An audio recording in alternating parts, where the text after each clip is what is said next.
हाँ जी, अब हम लोग बात करेंगे कैटायनिक लिगेंड के बारे में कि कैटायनिक लिगेंड का नाम आखिर लिखा कैसे जाता है, इन चीज़ों के बारे में बात करेंगे।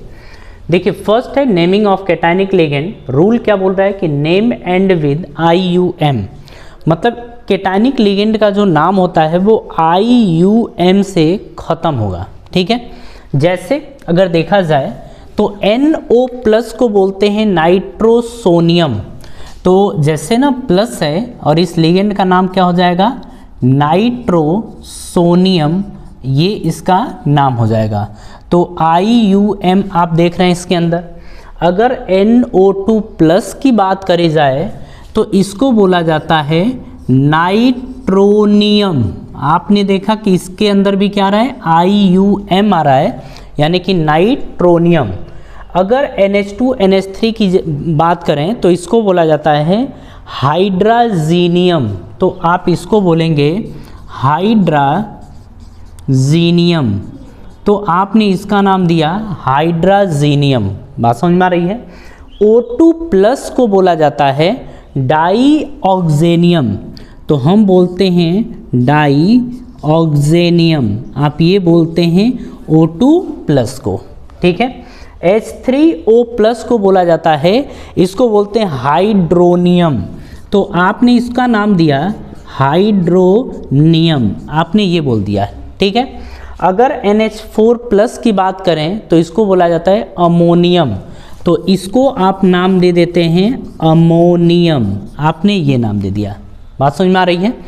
अब देखिए, ये आपके होते हैं पॉजिटिव लिगेंड्स। पॉजिटिव लिगेंड्स की अगर बात करें तो इनके नाम इनका जो नाम होता है वो लास्ट में IUM लगा देते हैं। खैर, ये बहुत ज़्यादा इम्पोर्टेंट नहीं होता है। ठीक है, आप इसे बस एक बार देख लीजिए ताकि ध्यान रहे कि हाँ, ये भी एक तरीके का लिगेंड होता है। अब इम्पोर्टेंट क्या है, इसमें कुछ हिस्से पड़ेंगे, जैसे आपका न्यूट्रल लिगेंड में कुछ पड़ेगा, बाकी एनायनिक में होंगे। ठीक है, चलिए यहाँ पर बात करते हैं नेमिंग ऑफ न्यूट्रल लिगेंड्स। इनकी बात करें तो there is no modification in name, इनके नाम में कोई भी मॉडिफिकेशन नहीं होता है। ठीक है, चलिए H2O की बात करें तो H2O का जो नाम होता है उसको क्या बोल सकते हैं, तो H2O को आप बोलते हैं या तो एक्वा या तो बोल सकते हैं इसको अक्वो, आप दोनों में से कोई भी बोलिए। H2O को क्या बोलते हैं, एक्वा बोलेंगे या अक्वो बोलेंगे। ठीक है, अब बात आ रही है C6H6 की, तो इसका नाम नॉर्मल होता है बेंजीन और आप इसको बोलेंगे बेंजीन। C6H5N इसको बोला जाता है पिरिडीन और इसको आप पिरिडीन ही बोलेंगे, पिरिडीन आप ये बोलेंगे। इसको आप PY से भी दिखाते हैं। NH3 को बोला जाता है एमीन। एक ध्यान रखने वाली बात यहाँ पर ये है कि यहाँ पर AMMINE लिखते हैं। क्या लिखेंगे, AMMINE, ये होता है एमीन।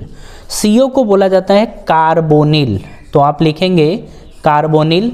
NO को बोला जाता है नाइट्रो, इसको आप नाम दे देते नाइट्रोसॉइल, तो इसको आपने नाम दिया नाइट्रोसॉइल, ये आपने दिया। ज़रा इतना कॉपी करिए, फिर इसके आगे की कहानी हम समझ रहे हैं। ठीक है,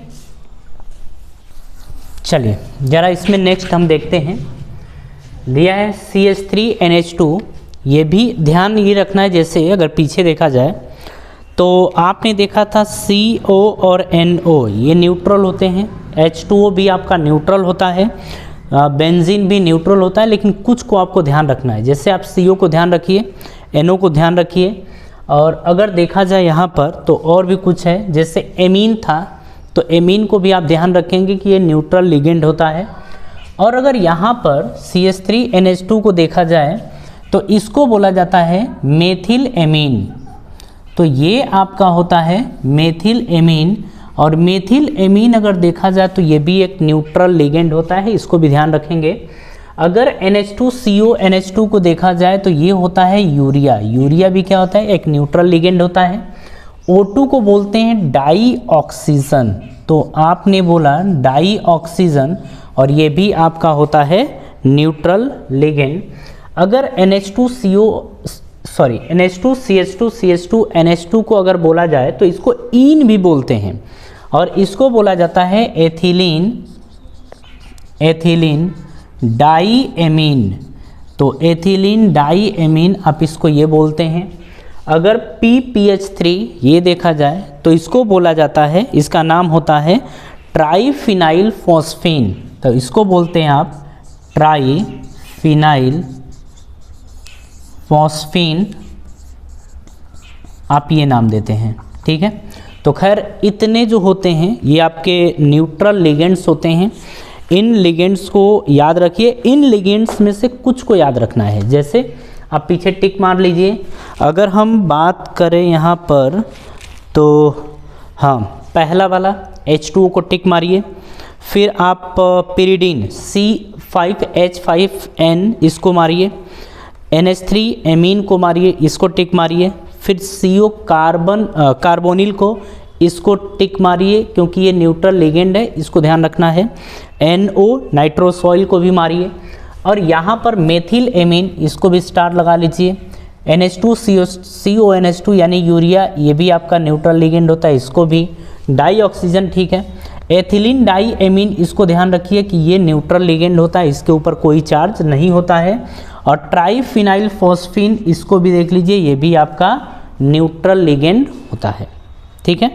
तो फिलहाल ये आपके न्यूट्रल लिगेंड्स हैं जिनको आपको ध्यान रखना है। हाँ जी, चलिए अब हम लोग देखेंगे निगेटिव लिगेंड या एनायनिक लिगेंड को, है ना। नेमिंग ऑफ एनायनिक लिगेंड्स, अगर इसके रूल्स की बात करें तो हम बोलेंगे नेम एंड्स विद ओ, यानी कि इनके नाम ओ से ख़त्म होते हैं। ई को रिप्लेस करेंगे ओ से, ठीक है। जैसे यहाँ पर सुनिए, देखिए दो तरीके से हम आपको बताते हैं। एक, अगर आपने देखा हो कि आउटर स्फीयर या जो फ्री आयंस बनाते हों वो या तो इधर होंगे या तो उधर होंगे। मतलब ये बात ये है यहाँ पर कि जैसे आपने ये देखा तो इसके या तो इधर होगा या तो इधर होगा। स्पेशली अगर एनायनिक लिगेंड की बात करें तो इधर ही होंगे। अगर इधर होंगे तो उनको नॉर्मल तरीके से जो उनका नाम होगा वो नाम लिखा जाएगा। लेकिन अगर यही लिगेंड्स के फॉर्म में हो, मतलब अगर ये फ्री आयंस के फॉर्म में हो, इधर हो, तो इसका नाम जो रहेगा वो नॉर्मल तरीके से होगा। लेकिन अगर यही जो फ्री आयंस की जगह न होके ये निगेटिव या एनायनिक लिगेंड की तरह बिहेव करें तो इनका नाम बदलेगा। मतलब अगर अंदर हैं तो नाम इनका बदलेगा। किस तरीके से बदलेगा वो देखिए। अगर देखिए दो तरीके से बात करेंगे, एक फ्री या आउटर स्फीयर हो, उधर हो, या फिर देखिए या तो इधर हो या तो इधर हो। इधर हो तो नॉर्मल नाम रहेगा, यहाँ है तो नाम बदलेगा। तो वही बात कर रहे हैं कि जैसे ये फ्लोराइड होता है तो फ्लोराइड, तो ये तो एक नॉर्मल नेम है ना, ये फ्री आयंस की तरह उस साइड रहेगा तो ये लिखेंगे आप। लेकिन अगर लिगेंड है तो इसको लिखेंगे फ्लोराइडो, आप लिखेंगे फ्लोराइडो, ठीक है। नॉर्मली इसको क्या बोला जाता है, क्लोराइड, तो आप लिखेंगे क्लोराइड। लेकिन अगर लिगेंड की तरह है तो लिखेंगे क्लोराइडो, आप लिखेंगे क्लोराइडो।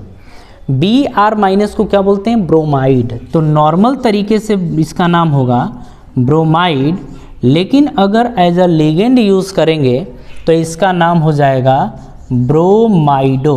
क्या नाम होगा, ब्रोमाइडो नाम हो जाएगा, ठीक है। अगर आई की बात करें तो इसको बोलेंगे आयोडाइड, आप ये नाम बोलेंगे। लेकिन एज अ लिगेंड यूज़ किया गया तो आप बोलेंगे आयोडाइडो, आप बोलेंगे आयोडाइडो, ठीक है। OH को क्या बोलते हैं, हाइड्रोक्साइड बोलते हैं। तो आपने लिखा हाइड्रो ऑक्साइड, लेकिन एज अ लिगेंड अगर आपने यूज़ किया OH को तो ये आएगा हाइड्रो ऑक्साइडो। तो हाइड्रो ऑक्साइडो आपने ये बोल दिया, ठीक है। अगर H- की बात करें तो इसको बोला जाता है हाइड्राइड, तो आपने इसका नाम दिया हाइड्राइड। लेकिन अगर देखा जाए कि लिगेंड की तरह यूज़ हुआ तो इसको बोलेंगे हाइड्राइडो, तो आप बोलेंगे हाइड्राइडो। ठीक है, अब देखिए इतना समझ में आ गया। इसमें इंपॉर्टेंट है कौन, वो टिक मार देना है फिलहाल। एक ये और ये आपके इंपॉर्टेंट है। आगे की बात करें तो देखिए इसको एसीटेट बोला जाता है। तो आपने बोला एसीटेट, तो नॉर्मल तरीके से हुआ तो एसीटेट होगा, लेकिन एज अ लिगेंड यूज़ किया गया तो इसको बोलेंगे एसीटेटो। तो आप बोलेंगे इसको एसीटेटो। आपने ये बोला NO3, तो NO3 को बोलते हैं नाइट्रेटो। तो आपने बोला इसको नाइट्रेट, तो नाइट्रेट बोला तो ये नॉर्मल है तो नाइट्रेट है, लेकिन एज अ लिगेंड इसको क्या बोलेंगे, नाइट्रेटो। तो लिखा आपने नाइट्रेटो, आपने ये बोला। इसको बोलते हैं आप सल्फेट, SO4-2 को क्या बोलते हैं, सल्फेट बोलते हैं। लेकिन अगर ये लिगेंड की तरह यूज़ हुआ है तो इसको आप बोलेंगे सल्फेटो। तो आपने क्या बोला, सल्फेटो। इसको बोला जाता है थायोसल्फेट, H2O3-2 को क्या बोलते हैं, आप बोलते हैं थायोसल्फेट। तो आपने ये नॉर्मल नेम बोला थायोसल्फेट, लेकिन एज अ लिगेंड अगर यूज़ हुआ तो इसको बोलते हैं थायोसल्फेटो। आप क्या बोलेंगे, थायोसल्फेटो बोलेंगे। ठीक है, नाइट्राइड N पे -3 है तो इसको बोलेंगे नाइट्राइड। ठीक है, लेकिन अगर यही एज अ लिगेंड यूज़ हुआ तो इसको बोलेंगे नाइट्राइडो, नाइट्राइडो। आप ये नाम देंगे। P को बोला जाता है अगर देखा जाए तो फॉस्फाइड बोला जाता है। तो आपने बोला फॉस्फाइड, आपने ये बोला। लेकिन अगर लिगेंड की तरह आपने यूज़ किया है तो इसको बोलेंगे फॉस्फाइडो। तो आपने बोला फॉस्फाइडो, आपने ये बोला। N3 को अजाइड बोला जाता है, तो आपने N3 को बोला अजाइड, लेकिन अगर लिगेंड की तरह यूज़ किया तो बोलेंगे अजाइडो। तो आप क्या बोलेंगे, अजाइडो बोलेंगे। फिलहाल देखिए अगर इसमें भी देखा जाए तो इधर इंपॉर्टेंट देख चुके, यहाँ पर अगर देखें तो NO3 आपका इम्पॉर्टेंट, सल्फेट आयन इम्पॉर्टेंट, और नॉर्मली अगर देखा जाए तो इसमें से आपको कोई ज़्यादा देखने को नहीं मिलेगा। ठीक है, फिलहाल हम ये बता रहे हैं कि लिखना तो सबको है, बट याद किनको किनको रखना है वो आपको ध्यान होना चाहिए कि एटलीस्ट आपको ये चीज़ें याद होनी चाहिए। ठीक है, ज़रा इसको कॉपी करिए, फिर इसके आगे कुछ और हैं उनको भी समझते हैं हम।